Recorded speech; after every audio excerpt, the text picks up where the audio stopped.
Hello everyone, this is Dr. Ahmed Ergin. Today I'm going to talk to you about bananas for diabetics. Now, I get this question commonly in my practice, whether a diabetic patient can eat banana or not. It's everybody's favorite, and the answer is yes and no. So, actually bananas are not necessarily bad for you, and I'll explain to you why. Let's get started.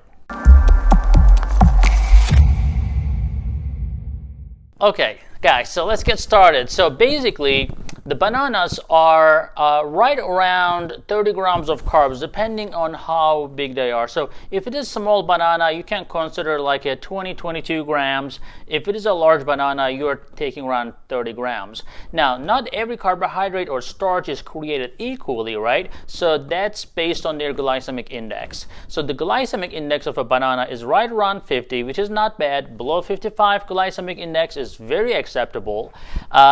And the problem is, how do you really tolerate that 30 grams of carbohydrate with a fairly moderate glycemic index food? So you would know your body. If you're a type 1 diabetic and a banana is your breakfast, and you know that you take insulin for your carbohydrates, or you have to, and you know that you are actually, let's say you're taking 1 unit for 10 grams of carbs, and you're having a large banana, that's 3 units.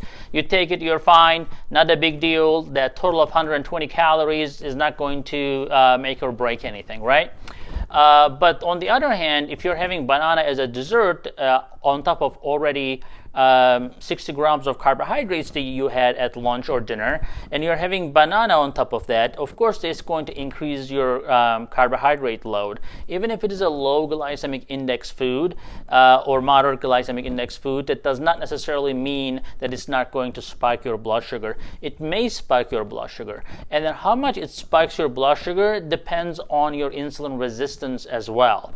So you can test it yourself. So you can, for example, make a very quick test for yourself. You can get up in the morning, let's say your blood sugar is 130, and you can have that banana without having anything else, and check in 1 hour, and take your medications if you're on medications, and see what happens with that banana.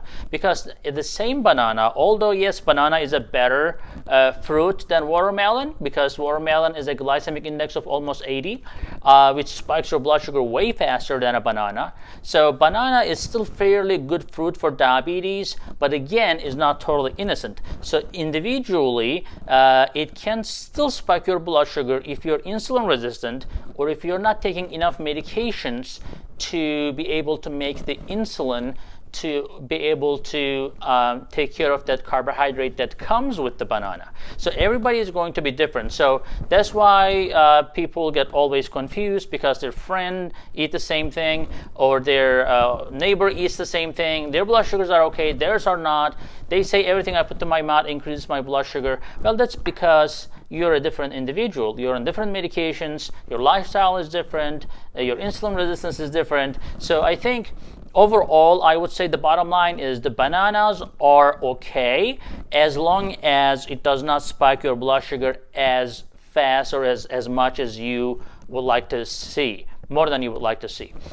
So again, as I said, as a general rule of thumb, it is an okay fruit. Small banana is not going to hurt you, but then that's around 20-30 grams of carbs. So if you're on a low carbohydrate diet, you may want to think about that, because on a low carbohydrate diet, you may want to go below 45 or 30 grams per meal, and then that banana will throw you off right away. That means that if you're having that banana, you're not having anything else, any other carbohydrate in that meal. So you have to just keep an eye on total carbohydrates.